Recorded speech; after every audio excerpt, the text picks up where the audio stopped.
Hi, everyone, and thank you for joining the Power of Africa Conference 2022. My name is Obed Dube. I'm the director of Norbit. We are a green energy company based in South Africa, and I'll be the moderator for today's session, which is Power of Africa Conference Energy panel session. On the panel, I'll be joined by two guests. I shall call their names and give them some time to introduce themselves. The first member we have on our panel is Dominique. Thank you so much, Obed, for having me, and I'm so happy to be on today's panel. My name is Dominica Una. I'm from Nigeria. I'm the program manager for SC Wind Group. SC Wind Group is an indigenous renewable energy company in Nigeria, and I'm also the state coordinator for Women in Renewable Energy Association.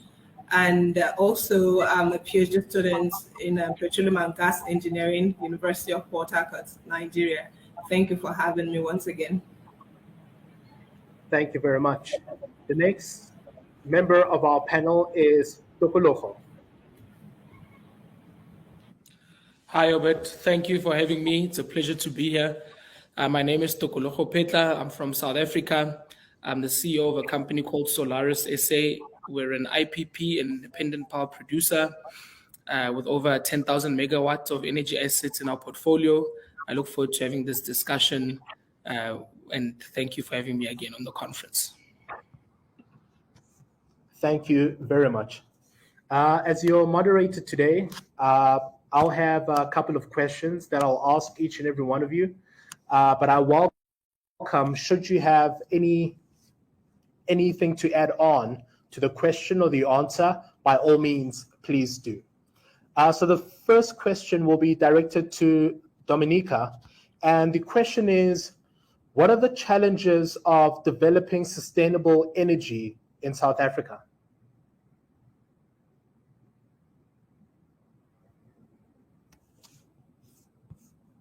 Thank you for that question.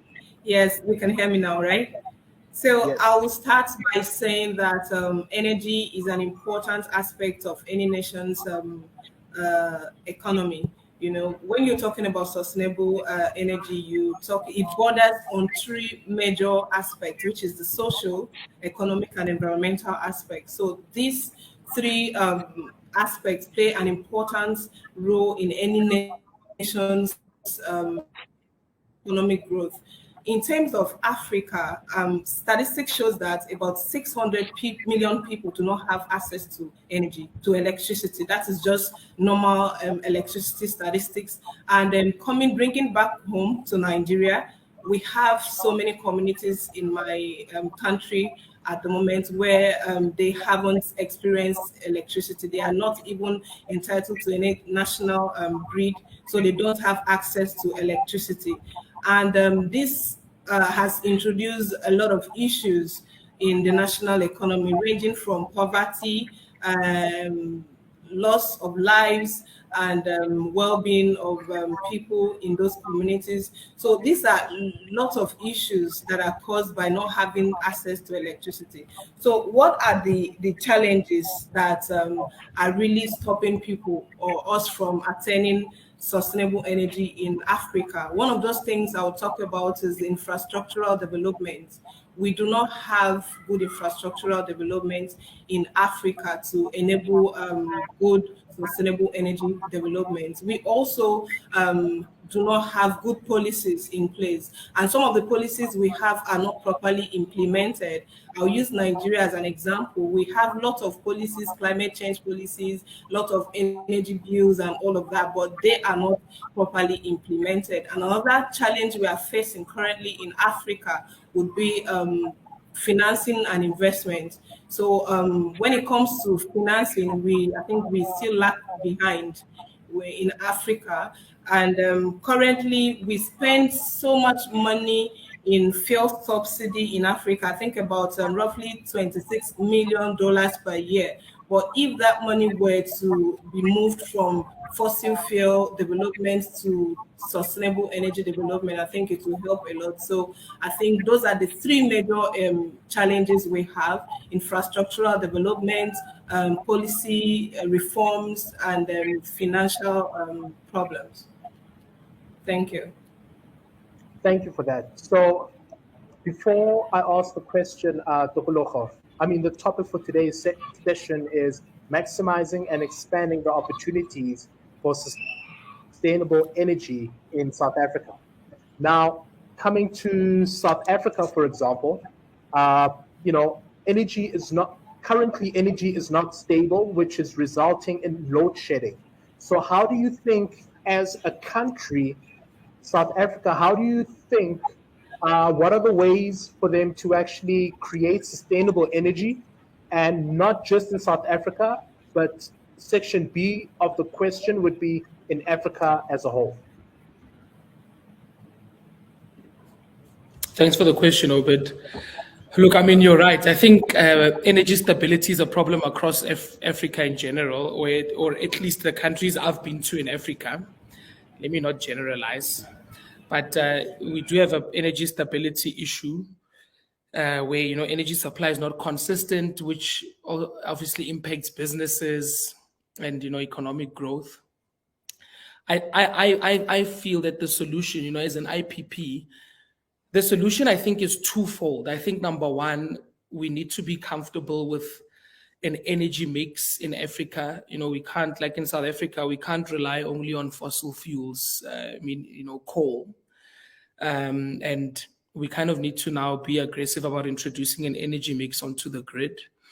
But secondly, we need to expand our grid. So in South Africa specifically, not only do we have a shortage of energy supply, but our infrastructure to just distribute and transmit energy is also a problem, and we have coal plants that are reaching nearing the end of their lifespan in South Africa as well.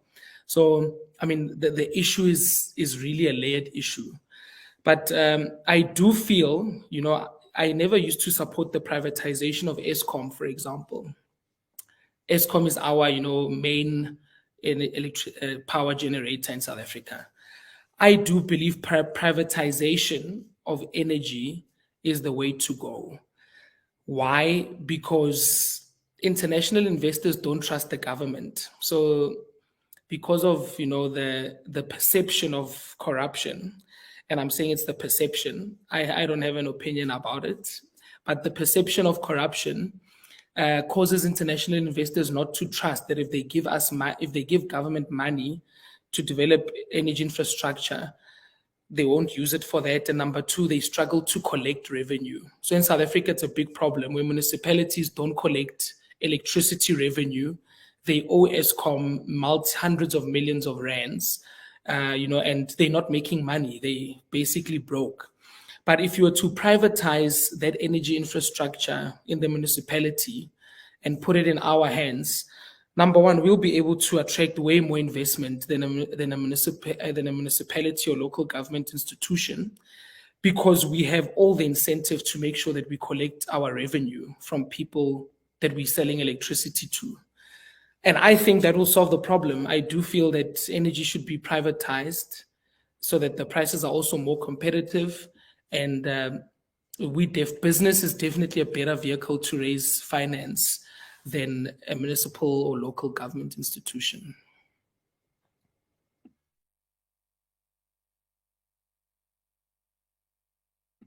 You're on mute, Obed. You're on mute. Thank you very much. Dominique, do you want to add on to the answer? Yes, I think he made a valid point. Adding to what he said, I would like to see more in-country collaborations.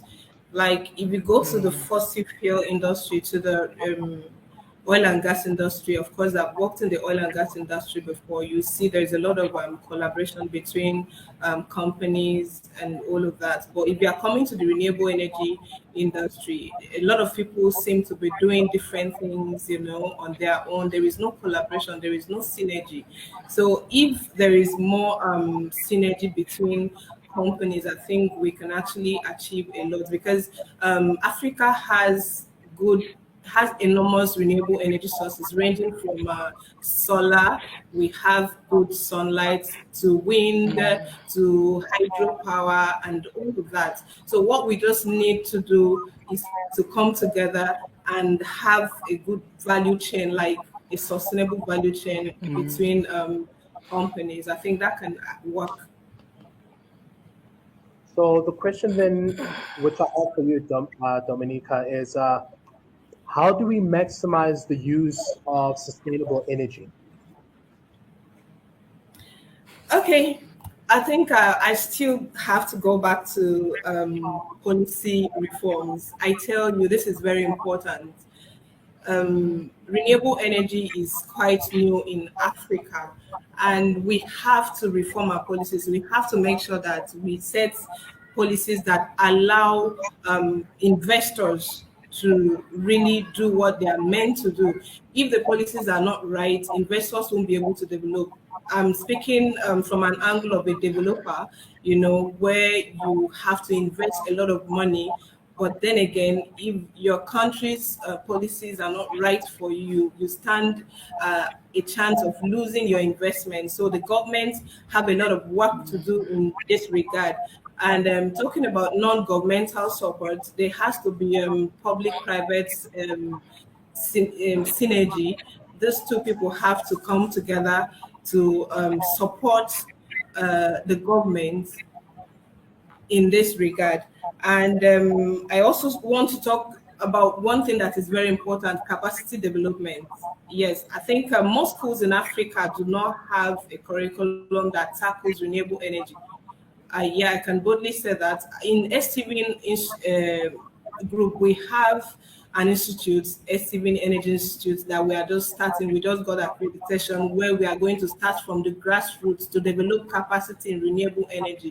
So this is another aspect that we in Africa have to look at, because no matter how much we are bringing, if we do not have the skilled workforce to carry out this installations and development, everything is going to crash.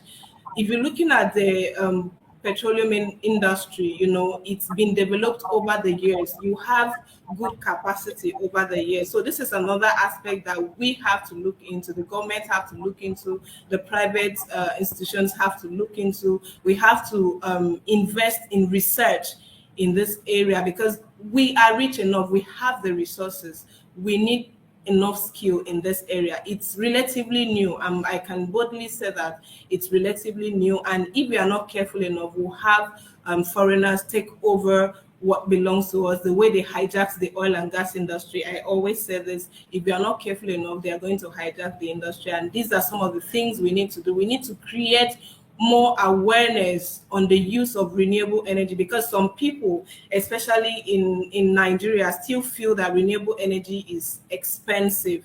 So we need to create more awareness to get buy-in from these people, because we are doing this project for the people in the communities. We want to really serve those that are in the communities that do not really have access to electricity majorly. Like in a state where I'm currently located, there are so many communities who do not have access to power supply, and those are the people like my organization is looking at, to serve the underserved. So we need to create more awareness to make them understand that renewable energy is not as expensive as they think. So I think we need to also look at new technologies and market trends. So those are the things I feel we should look at. Thank you.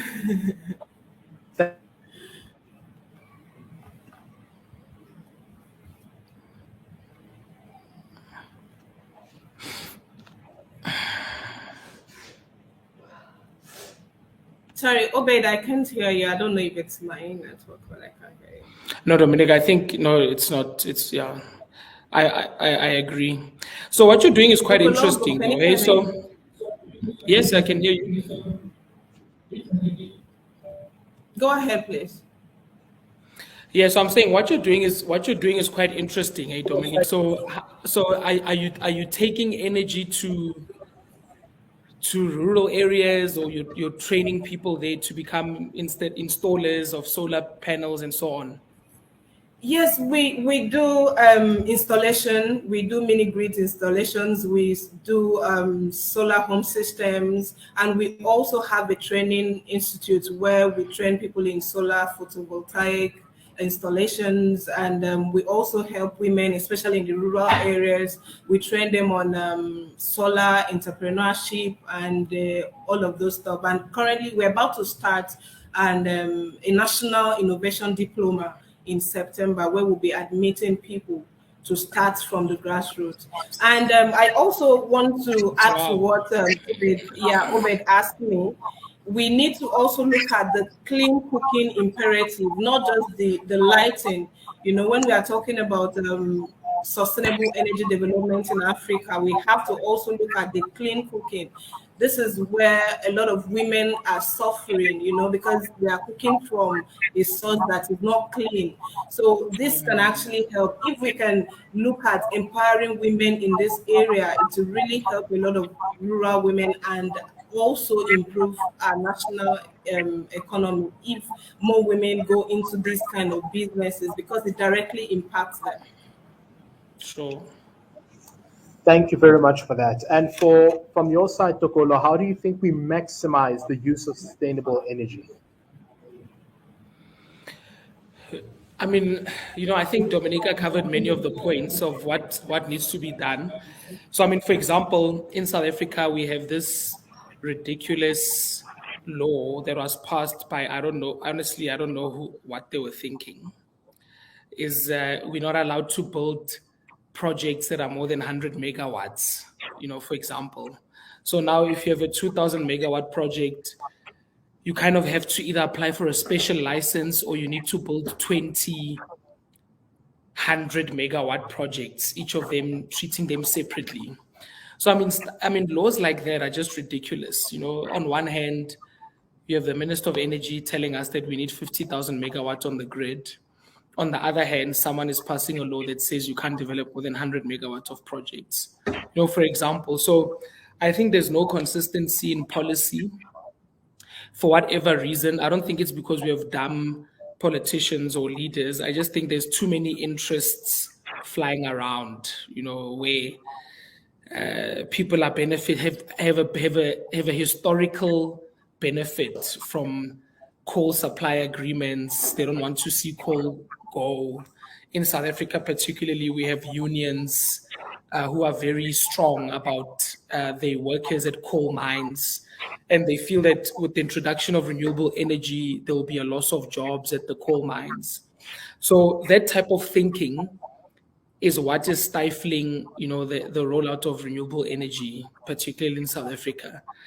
I mean, you know, for every megawatt, for example, for every 100 megawatt of a solar PV plant or farm, there'll be about 12 to 24 permanent jobs that are created from that, you know, that will last for 25-year life cycle, which is the duration of a typical solar plant. So they have to, you know, people just have to understand that the net effect on jobs will almost actually be zero, you know, but there will be a great positive impact on the environment, and electricity will also be cheaper. You know what I mean? So we compare our rates with Eskom. We can supply electricity at way cheaper tariffs than Eskom. So in South Africa, Eskom will sell a kilowatt hour maybe for 120, 140. We can sell it for 90 cents, 80 cents. You know, and so electricity, for example, in South Africa has become very expensive, you know, and unaffordable to people because of the thinking I mentioned, the coal supply agreements, you know, and all of that. So I think, you know, Dominica covered it. We really need, from a regulation point of view, politicians and government need to be serious that they want renewable energy. I mean, just to give you one last example in closing, is that, in South Africa, if you have a PPA with a municipality, it really counts for nothing. Like, those PPAs are not bankable. These municipalities are broke. They don't even pay Eskom. So even if they sign an offtake with you for your solar project, banks and international investors have grown to realize that it means nothing. So, I mean, we're getting to a point where signing an offtake with a government institution means nothing. I mean, that's a huge problem. So our PPAs, for example, we just focus on supplying directly to mines and large power users, because we have the problem now that municipality PPAs don't unbankable. So I think from that point of view, I mentioned it before, I'll mention it again, because I really do think it's a game changer to privatize electricity distribution at a municipal level. So if I own infrastructure in Sandton, let's say it's mine, I buy it from the government, I'll have all the incentive to make sure that it's state of the art, number one, and I'll make sure that I generate enough electricity to supply the Sandton area, because I want to make money. I want to maximize profits and create jobs. And I'll make sure that I collect my money. So if you don't pay me for my electricity, I'll invest in systems to make sure that I collect my money, I measure it.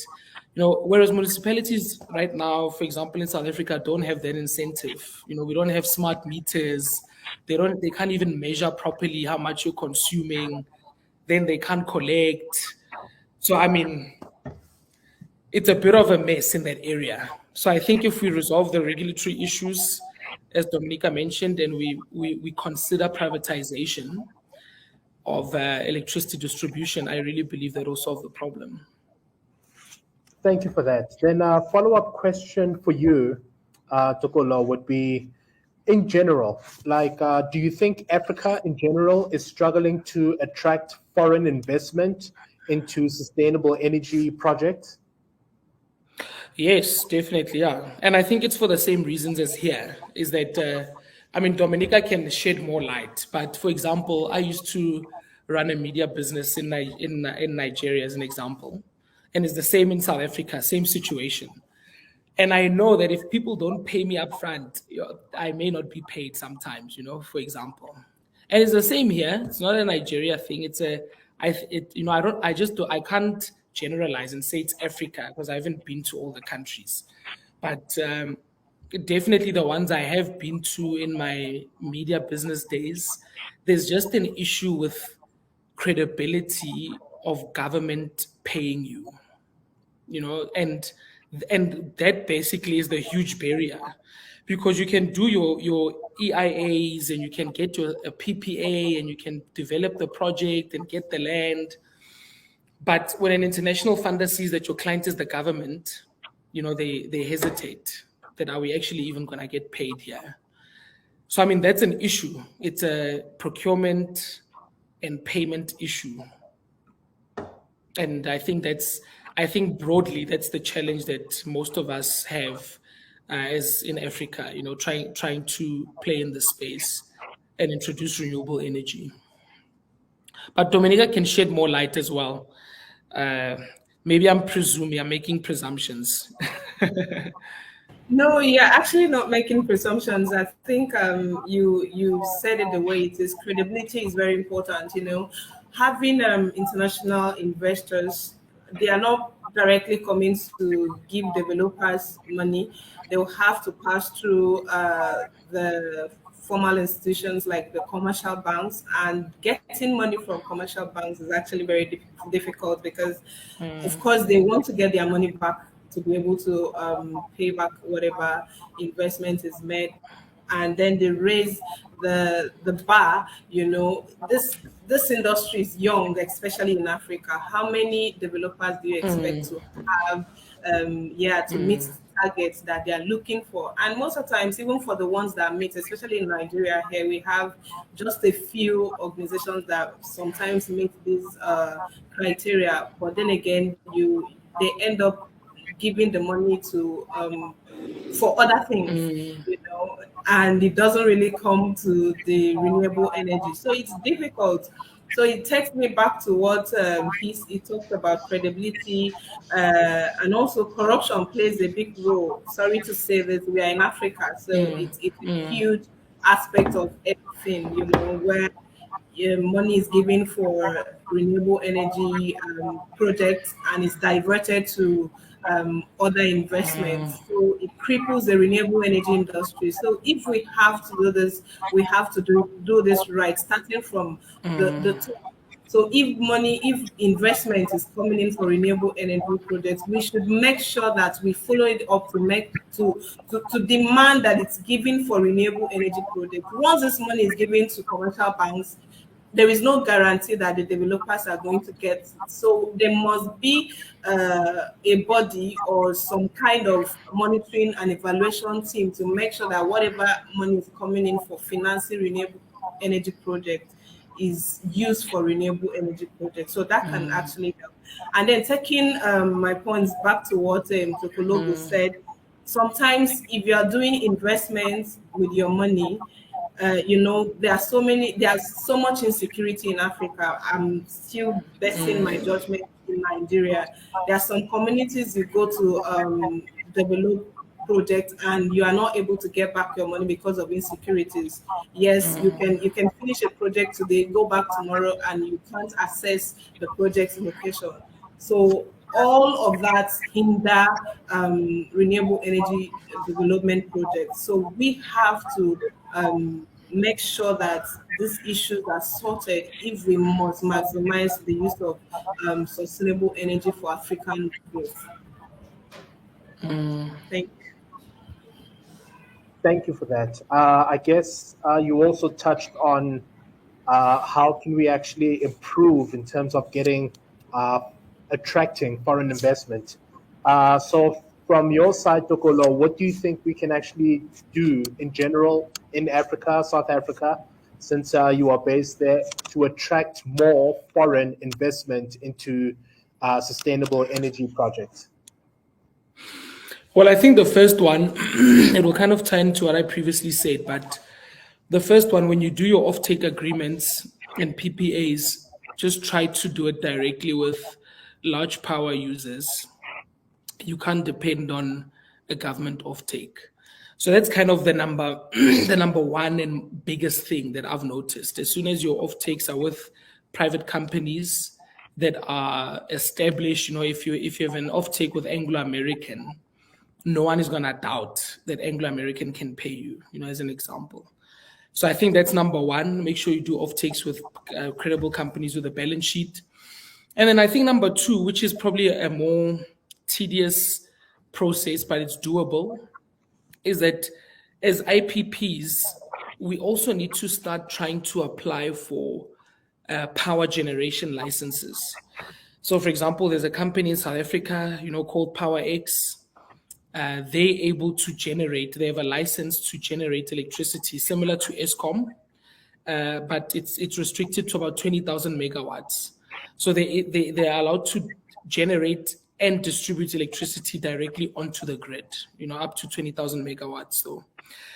So I think more of us need to go into that space to apply to be power generators as well, so we can all decrease our dependence on state-owned entities, in South Africa, similar like Eskom. And then in that case, when we do a renewable energy project, our own power generating companies can give us offtakes, for example. So instead of having an offtake with Eskom, you have an offtake with a private company that's a power generator, and which has a better balance sheet and better corporate governance than what government entities do. So I think that can largely help attract more investment to renewable energy projects. Thank you very much. Then before we close, I wanted to ask first you, Dominica, are there any closing remarks that you want to share with the viewers? Thank you. I think I would go back to oil and gas, because Africa is highly dominated by oil and gas. We are oil and gas, like Nigeria. We are one of the largest producers. So when you're talking about renewable energy, people are looking at you like, what do you mean? Do you want us to leave our oil in the ground? They are not looking at the negative impact of oil and gas. Of course, I've been in the oil and gas industry for a while. I'm currently doing a PhD, so in petroleum and gas engineering, and I know the negative impact. And I live in Port Harcourt, Nigeria. If you have heard of Port Harcourt, is the Niger Delta region of Nigeria, where we have a lot of pollution caused by oil and gas. So this pollution affects the health of people. We have what is termed black soot. If you go on Google and just type black soot, you see that the whole of Port Harcourt is covered in soot. So these and some other things make oil and gas, detrimental, and we should focus on moving towards a cleaner source. So we need to raise more awareness, make people understand that we need to move to a cleaner source for our health, number one. Number two, for the growth of the nation and the continent, and to mitigate climate change, because that is the focus right now. The world is changing from unclean sources. We need to move to the cleaner sources to be able to keep the earth, because at the end of the day, we need to protect this earth. If anything happens to it, where are we going to? This is our home. We need to protect it. And one of the things we need to do is to make sure that we have a clean source of energy. So we need to create more awareness on the use and transition from unclean source to a cleaner source of energy in Africa. Thank you very much for that. As you point out oil, I've just received a question, and the question is, how can be independent of oil utilization? So, Tokolo, you may start with the answer, and Dominique, you may follow up with that. How can Africa be independent of oil utilization? All right. Look, so, maybe it's my way of thinking, but I'm just someone that really believes people respond to incentives, so we can tell people not to use oil, but if there's no incentive why they shouldn't use it, they're never going to stop. Like no one really responds to issues of wanting to save the environment, and it's unfortunate, but it's just the truth. They don't care. If they cared, they would have stopped already. So I think there on that level, to kind of motivate business people and these large oil corporations like Shell, BP, to move away from oil, you have to incentivize them to move towards renewable energy, whether it's through tax breaks, however we do it, but there has to be a clear incentive. And I think with incentive, we'll see the behavior changing. But asking them to stop using oil and lose out on the billions of dollars that they're used to making every year just to save whales in the Atlantic Ocean, they're not gonna do that. That's not a pitch that works. So I think that's primarily government's role. They need to introduce huge incentives, because if the big players do it, then it becomes mainstream. But we're doing it as well. All of us, Dominica included, and others like us across Africa. I do think the momentum is picking up, and I don't think necessarily we'll ever get rid of oil unless it becomes unfashionable to do so. And it can only be unfashionable to do so if government introduces policies that make it unfashionable to do so. But that's literally the only way it will happen. If it becomes less profitable because government introduces heavy fines or taxes if you do oil, if you're still mining oil and selling oil, And if there's high import-export tariffs on oil, for example, then people will stop doing it. Like no one wants to do something to lose money, and then they'll move to renewable energy. It's that simple. You just have to make oil to no longer be as lucrative of an industry as it is now. And I really believe that's the only solution, because personally as well, if I owned an oil company and someone comes and I'm making billions of dollars a year and someone says, yeah, but you're destroying the planet, please stop.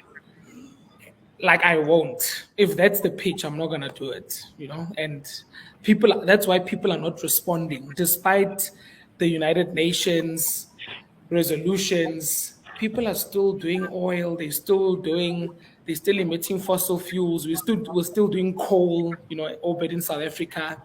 Why? Because it's profitable. It's creating jobs. No president is going to stop coal in South Africa because they don't want to cause a national strike of all coal workers for like months. So, even though it should be stopped, it just won't happen unless it becomes less profitable. I think that's how we do it. Thank you very much. And Dominica, any comments on the question? Yes, I do. Unfortunately, I agree with Toko, but the aspect where you said nobody would want to do that for environment, I think I totally disagree, because I personally left the oil and gas industry. I did that to renewable energy because of the pollution I'm currently experiencing in Port Harcourt. So I think if we create more awareness about these issues, for instance, there are sometimes some places in Nigeria where you have about 46 degrees Celsius, which was never so. We have extreme weather conditions, and people keep asking what are the causes of these things, and most people do not know that it's the negative impact of that is climate change, and it's caused by the things we do, especially in the energy industry. So I think awareness is really important. Let people understand the damage they are causing on the planet Earth. Adding to what you said, the government needs a lot of work. They need to do a lot of work, by reforming policies and giving infrastructural support. And as well, I think the level of investment that is required to achieve a universal access to energy in sub-Saharan Africa is about $27 billion per year.